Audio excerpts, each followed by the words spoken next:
Assalamualaikum warahmatullahi wabarakatuh.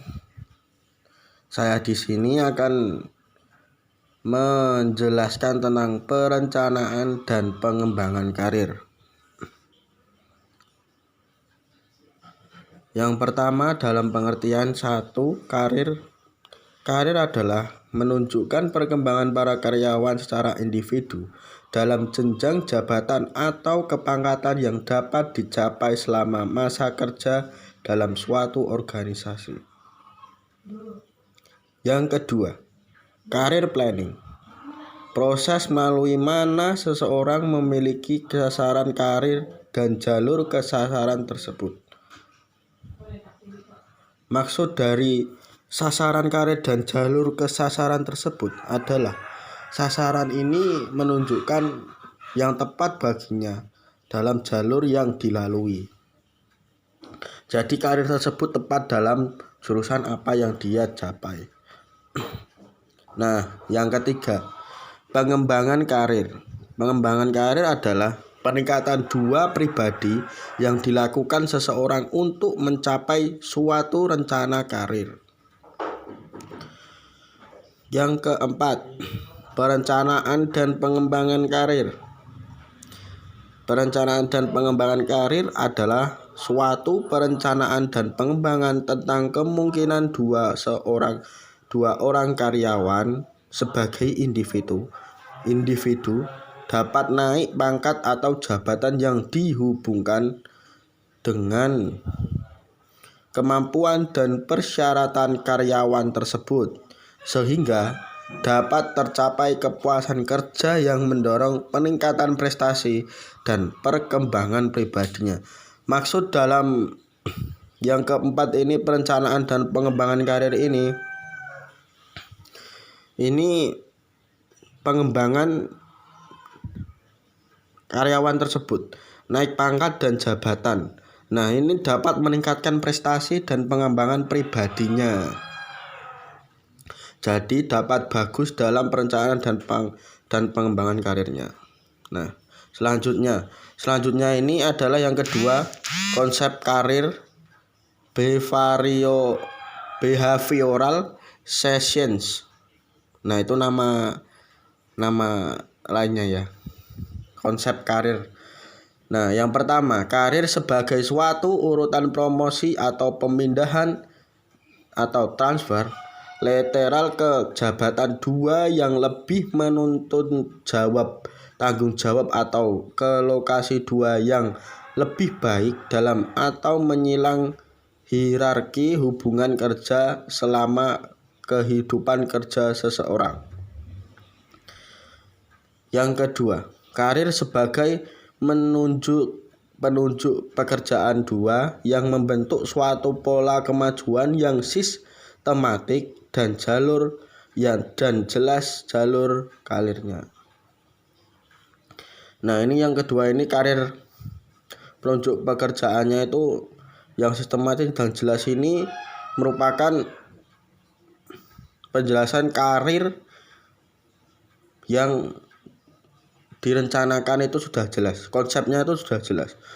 Maka kemajuannya itu tidak hanya sistematik tapi baik, begitu. Yang ketiga, karir sebagai sejarah pekerjaan seseorang atau serangkaian posisi yang dipegangnya selama kehidupan kerja. Selanjutnya ini ada kerangka perencanaan dan pengembangan karir. Yang pertama ini kan berbentuk tabel ya. Jadi saya jelaskan urutannya saja. Perencanaan karir dilanjutkan dengan jalur karir. Nah, dari jalur karir tersebut dilanjutkan sebagai sasaran karir. Karena kita sudah mendapatkan jalur yang tepat untuk sasaran itu, maka jadi dilanjutkan dengan sasaran. Nah, sehabis sasaran karir itu, nah maka kita tingkatkan lagi ke pengembangan ke pengembangan karir. pengembangan karir balik lagi ke jalur karir tersebut. Nah, begitu seterusnya.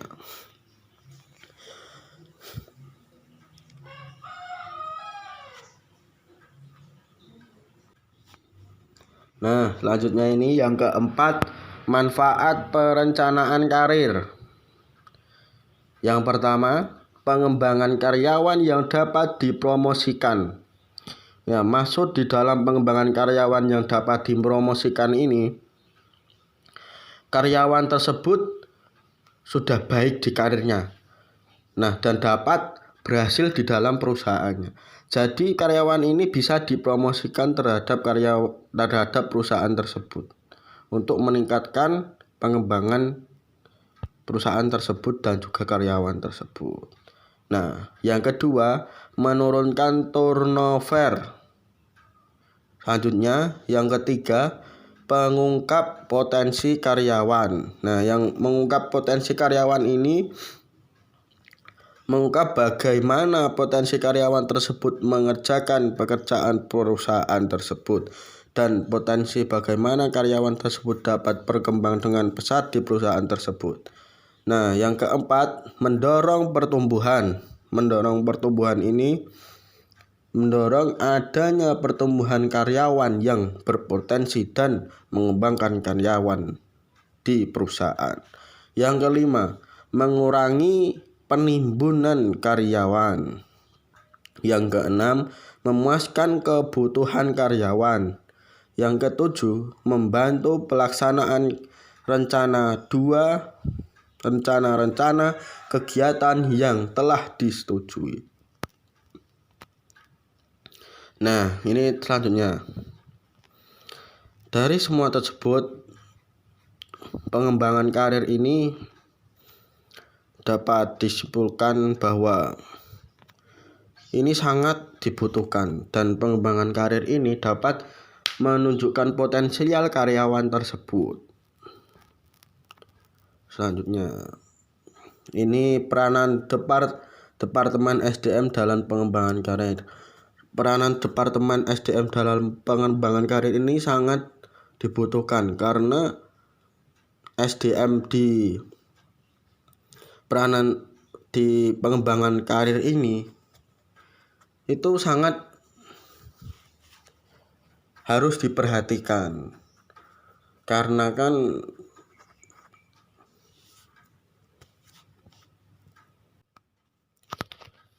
ini peranan Departemen SDM dalam pengembangan karir yaitu mengadakan program-program latihan dan pengembangan bagi para karyawan. Di samping itu, Departemen SDM perlu mengusahakan dukungan manajemen, memberikan umpan balik kepada karyawan dan pembangunan suatu lingkungan kerja yang kohesif. Jadi peranan SDM ini sangat penting bagi pengembangan karir karyawan tersebut. Baik, itu saja yang dapat saya jelaskan dalam materi ini dalam matkul SDM dalam materi perencanaan dan pengembangan karir. Saya Zulfikar Anwari. Terima kasih. Wassalamualaikum warahmatullahi wabarakatuh. しまえばきっとこの夏は充実するのもっともう戻らなくたって忘れないで